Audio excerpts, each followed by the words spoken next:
This video is to demonstrate an issue that we're having with our area rug that we purchased.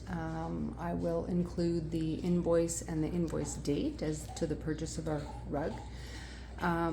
This is a small vacuum that I use to vacuum this rug, usually once a week or once every 10 days. And you can see that the canister is empty.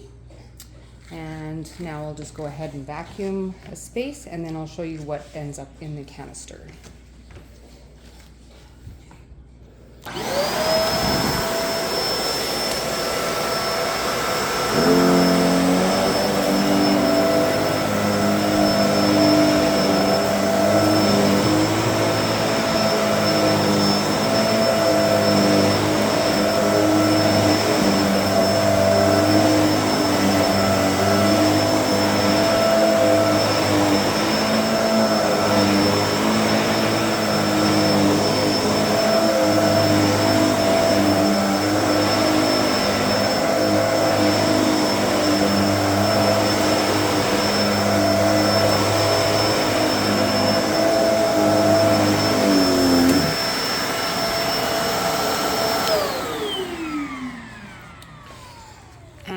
As you can see, I've only done a very small part of the carpet, but if I was to vacuum the whole carpet, this canister would be full of pink fiber.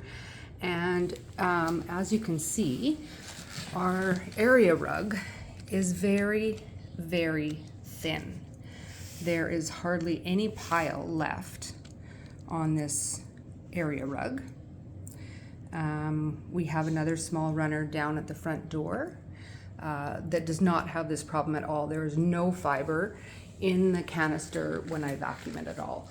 So I'm just wondering if there's anything that you're willing to do for us, maybe exchange or replace this carpet. Thanks.